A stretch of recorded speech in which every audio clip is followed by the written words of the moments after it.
மிக நண்பர்களே, இதை முழுமையாக பார்க்க வேண்டும் என்று கேட்டுக்கொள்கிறோம். எங்களுடைய தாய்மாமன் குடும்ப இல்ல திருமண விழாவிலே கலந்து கொண்டோம். அந்த நிகழ்ச்சியை ஒரு பகுதியாக இப்பொழுது காட்டுகிறேன். விவசாயம் ஒரு குடும்பத்திற்கும் ஒரு நாட்டிற்கும் எவ்வளவு முக்கியமோ அவ்வளவு முக்கியம் என்பதை நாம் உணர வேண்டும். இந்த விவசாயம் முன்னேற முன்னேற நாடு முன்னேறும், நாமும் முன்னேறுவோம். அதேபோல நம்முடைய குடும்ப சொந்தங்கள், உறவுகள், அண்ணன் தம்பிகள் நன்றாக அமைந்துவிட்டால் வீடு உயரும். அதேபோல ஒரு அணை ஒரு நாட்டுக்கு தேவை. அந்த அணையை கட்டிய தலைவன் நமக்கு தேவை.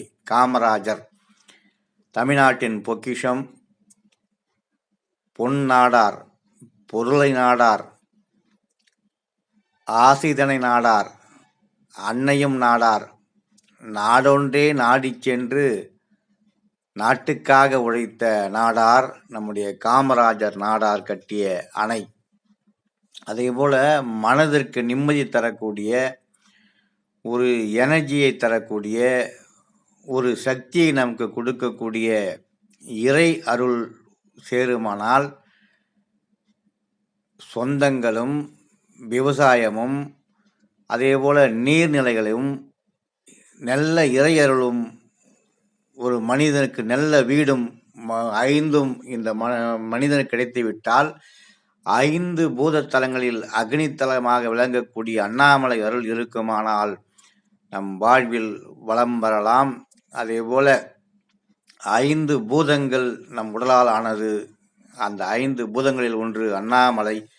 அதேபோல் நல்ல வீடு, அந்த நல்ல வீடு இருக்கும்போது வீட்டிலே இரவு களைப்பாக இருந்து அமைதியாக நாம் அங்கு உறங்கி செல்கின்ற பொழுது காலையிலே புத்துணர்ச்சி ஏற்படும்.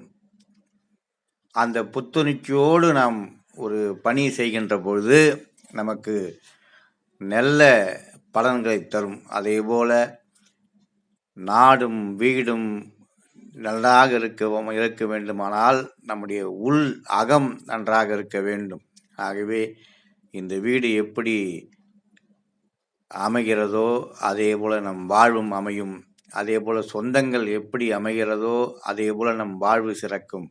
அதே போல நீர்நிலை நமக்கு முன்னோர்கள் எப்படி கட்டி பாதுகாத்தார்களோ அதே போல நாம் தொடர்ந்து பாதுகாத்தால் நம்முடைய நாடு விவசாயம் முன்னேறும். அதே போல எல்லாம் சேர்ந்தது தான் நம் வாழ்க்கை. எதையுமே நாம் அலட்சியம் செய்யாமல் இருக்க வேண்டும். அதுதான் வாழ்வில் வளம் வருவதற்கு வழி. அதே போல இந்த அணை எவ்வளவு வலுவாக கட்டியிருக்கிறார்கள். அதே போல நம் குடும்பத்தையும் உறவையும் நாம் இது பொதுவாக கட்டியது, பொதுமக்களுக்காக, இந்த நாடு செழிக்க வேண்டும் என்பதற்காக, விவசாயம் செழிக்க வேண்டும் என்பதற்காக அணை கட்டியிருக்கிறார்கள். அதே போல சொந்தங்களை நாம் அரவணைத்து அணையை போல இந்த கோட்டை, கல் கோட்டை போல நாம் அமைத்து கொண்டால், சொந்தங்களை அமைத்து கொண்டால் நமக்கு இதே போல எல்லா விசேஷ காலங்களிலும் முன்னின்று நமக்கு ஒரு உறுதுணையாக, உற்ற துணையாக இருப்பார்கள். இந்த அணையை பார்த்தவுடன் எவ்வளவு நமக்கு மகிழ்ச்சி ஏற்படுகிறது. ஒவ்வொரு கல்லாக செதுக்கி செதுக்கி அடுக்கி அடுக்கி ஒரு மாபெரும் அணையை கட்டி நீரை தேக்கி வைத்திருக்கிறார்கள். அதே போல கோபுரம் போல உயர்ந்த எண்ணங்கள் நமக்கு இருக்க வேண்டும். அந்த கோபுரம் எப்படி நாம் அண்ணாந்து பார்க்கின்றோமோ அதே போல நம்முடைய நல்ல குணத்தை மற்றவர்கள் அண்ணாந்து பார்க்க வேண்டும். அப்படி ஒருவருடைய மனிதனுடைய வாழ்க்கை அமையுமானால் நமக்கு எல்லாம் நல்ல முறையிலே சேரும்.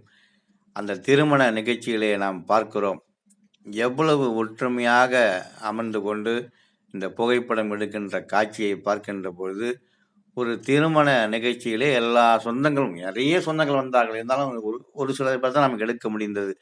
இப்படி அமர்ந்து கொண்டு இருக்கும்போது ஒரு மனதிலே ஒரு மகிழ்ச்சி. அது அந்த மகிழ்ச்சியை அளவிட முடியாது. இது அன்றைக்கு தெரியாது. சில நாள் கழித்து பார்க்கின்ற பொழுது நமக்கு ஒரு புத்துணர்ச்சி ஏற்படும். அப்பேற்பட்ட எங்கள் உறவினர் தாய்மாமன் பேரன் திருமணத்திலே கலந்து கொண்டு பார்க்கின்ற பொழுது அது எவ்வளவு மகிழ்ச்சியாக இருந்தது என்று அளவிட முடியாது. அதிலே ஒரு சிலவற்றை உங்களுக்கு காட்சிப்படுத்தியிருக்கிறேன். எல்லோரும் எங்களுடைய உறவினர்கள். மிக மகிழ்ச்சியான தருணத்தில் இருக்கிறோம். இப்படி திருமணத்தில் எல்லாம் ஒன்று சேர்ந்து நாம் பயணிக்கின்ற பொழுது, ஒரு இடம் விட்டு இடம் போகிறோம். அங்க பக்கத்தில் இருக்கிற ஆலயத்தை பார்க்கிறோம். அது மகிழுந்திலே போனாலும், இல்ல பேருந்திலே போனாலும், இல்லது தொடர் வண்டியிலே போனாலும், அங்கு சேர்ந்தவுடன் அந்த இயற்கை காட்சிகளையும், அங்க இருக்கிற எல்லாவற்றையும் பார்த்துவிட்டு சொந்தங்களை சந்திக்கின்ற பொழுது, நமக்கு இரட்டிப்பு மகிழ்ச்சி ஏற்படுகிறது. சொந்தங்களையும் பார்க்கின்ற மகிழ்ச்சி, அந்த நிகழ்விலே கலந்து கொள்ளுகிற மகிழ்ச்சி, இந்த மகிழ்ச்சியெல்லாம் தரக்கூடியது விழாக்கள். அந்த விழாக்களில் ஒன்றுதான் நம்முடைய தாய் மாமன் குடும்பத்தினுடைய திருமண நிகழ்வு. திருமணம் ஆரம்பிப்பதற்கு இன்னும் நிறைய நேரம் இருந்தாலும், முக்கியமான உறவினர்களை அவர்களெல்லாம் சந்தித்து பேசிக்கொள்வார்கள். அவருடைய கதைகளெல்லாம் சொல்வார்கள். நாட்டு நடப்பை பற்றி ஆண்கள் பேசிக்கொள்வார்கள்.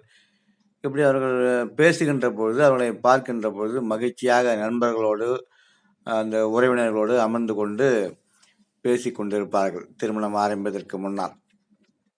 அதிலே நாம் இப்போதான் அந்த மாப்பிள்ளை அழைப்பு, பெண் அழைப்பு, வரவேற்புன்னு சொல்வார்களே, அது நடந்து கொண்டு ரிசப்ஷன். அதை பாருங்கள், அந்த நாதஸ்வர இசை மிக அருமையாக இருக்கிறதா? பூ மாலையில் ஓர் மல்லிகை இங்கு நான் தான் அப்படி ஒரு பாட்டு வருது பாருங்க, அட்டாச்மெண்ட். சிந்தும் தேன் துளி இதழ்களில் மீது அப்படி அந்த பாட்டை அந்த நாதஸ்வர இசையில கேட்கின்ற போது அந்த படம் ஞாபகம் வரும், அந்த நடித்த காட்சி. இப்படி சந்தோஷங்களை தரக்கூடிய இதெல்லாம் எங்கள் தங்கச்சி பொண்ணுங்க, அப்புறம் அக்கா பொண்ணுங்க, இதெல்லாம் இதெல்லாம் கிடைக்காது. இதெல்லாம் எங்கள் பங்காளி சொல்லுவாங்க. பாருங்க, எங்கள் மாமா பொண்ணு, அக்கா பொண்ணு, இவங்கெல்லாம் பார்க்கின்ற பொழுது அந்த மகிழ்ச்சி நமக்கு ஏற்படும். தங்கச்சி பொண்ணு,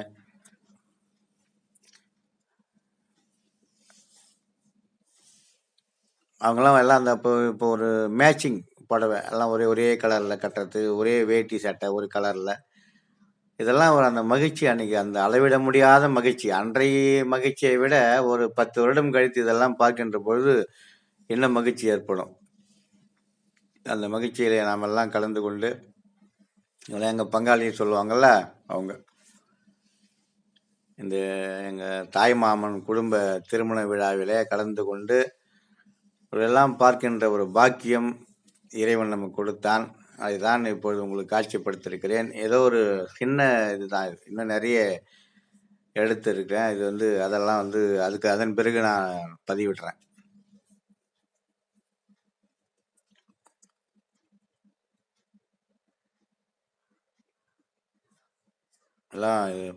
எல்லாம் முக்கியமான உறவினர்கள்.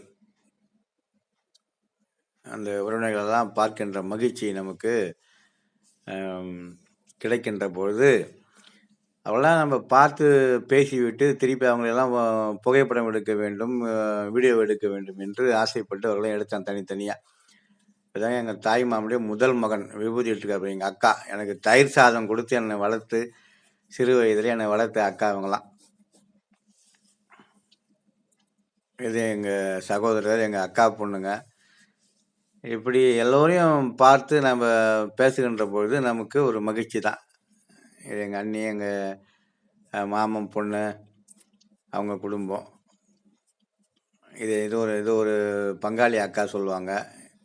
இவர் ஒரு அண்ணன், இவர் ஒரு அண்ணன். இது வரையும் அந்த பங்காளி அண்ணன் சொல்கிறாங்கள, இவங்கெல்லாம் முதல்ல அவங்களெல்லாம் பார்த்து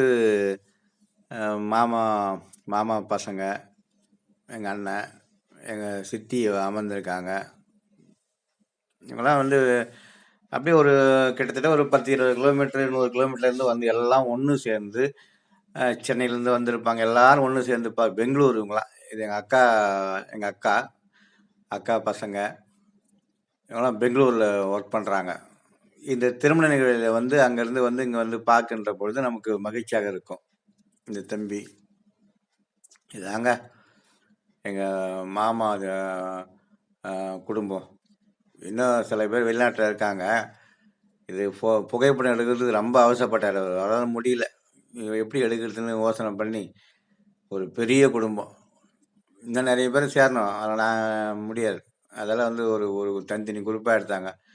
இதுதான் எங்களுடைய தாய் மாமனுடைய பேரனுடைய திருமண நிகழ்விலே கலந்து கொண்டு எங்க தாய் மாமன் குடும்பம் பாருங்க. மகிழ்ச்சியான தருணத்தில் இருக்கிறேன். சிறப்பா நடைபெற்றது. அடுத்த ஒரு பதிவிலே அந்த திருமண நிகழ்வெல்லாம் போடுவதற்கு முயற்சி செய்கிறேன். அனைவருக்கும் நன்றி, வணக்கம்.